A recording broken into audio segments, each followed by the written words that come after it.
యువరాణి భార్గవి చాలా అందంగా ఉంటుంది. పాటలు డాన్స్ అన్నీ తెలుసు. తను నా క్లాస్మేట్ కూడా. తనని ప్రేమించింది ఎవరు? శశికుమార్ అంట. ఎక్కడికో వెళ్ళిపోయాడు, ఎక్కడో తెలీదు. అతని ఇల్లు భార్గవి ఇంటి పక్కనే ఉండేది. వాళ్ళిద్దరు చాలా గాఢంగా ప్రేమించుకున్నారు. అలా కొంతకాలం గడిచేసరికి ప్రేమ ముదిరింది. ఒకరోజు ఉదయం హఠాత్తుగా ఆ శశికుమార్ మాయమైపోయాడు. భార్గవి నూతిలోకి దూకి చనిపోయింది. నుయ్యి పక్కనే ఒక లెటర్ దొరికింది. ఆ శశికుమార్ రాసిందే. వేరే ఎవరినో పెళ్లి చేసుకున్నానని రాశాడు. అప్పటినుంచి తను మగవాళ్ళంటేనే ద్వేషంతో రగిలిపోయేది. ఇప్పుడు పగటిపూట కూడా అక్కడికి వెళ్ళడానికి అందరూ భయపడుతున్నారు.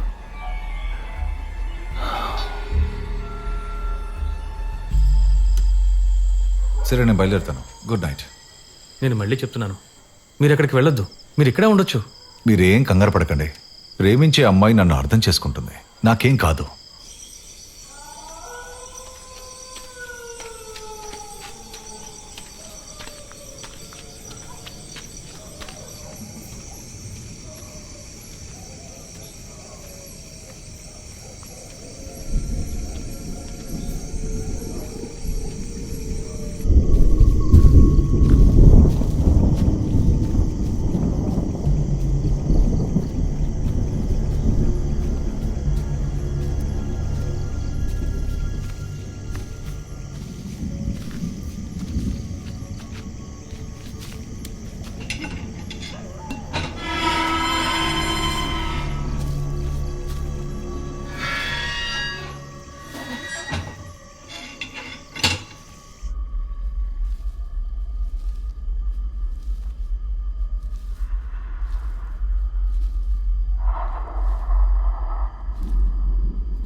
భార్గవి బంగారం, మన ఇద్దరికి పరిచయం లేదు. నేను కేవలం ఒక రచయితని, ఎవరూ లేని ఒంటరి వాణ్ణి. ఇక్కడ కొత్తగా అద్దెకొచ్చిన వ్యక్తి నేనే. విషయం తెలియక ఉదయాన్న బావిలో రాయి వేశాను. నా మీద కోపడకు. ఎవరది?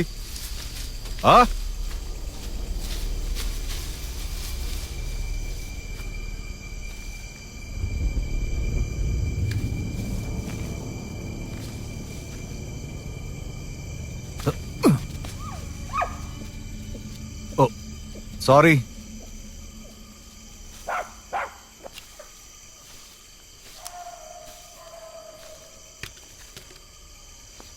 నేను ఈరోజు చాలా కథలు విన్నాను.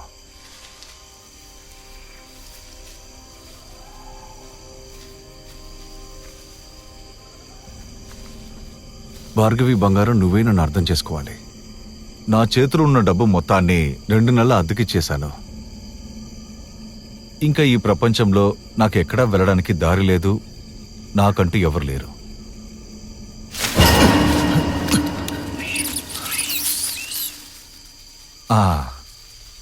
Good bye పందికొక్కు.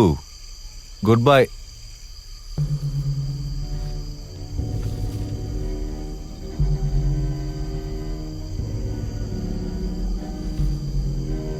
నేను లోపలికి వెళ్ళనా?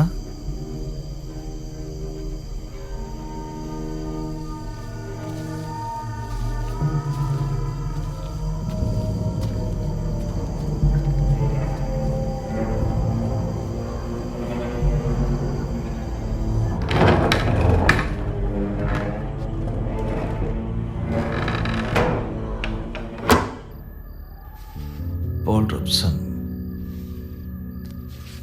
పండిట్ రవిశంకర్, మొహమ్మద్ రఫీ.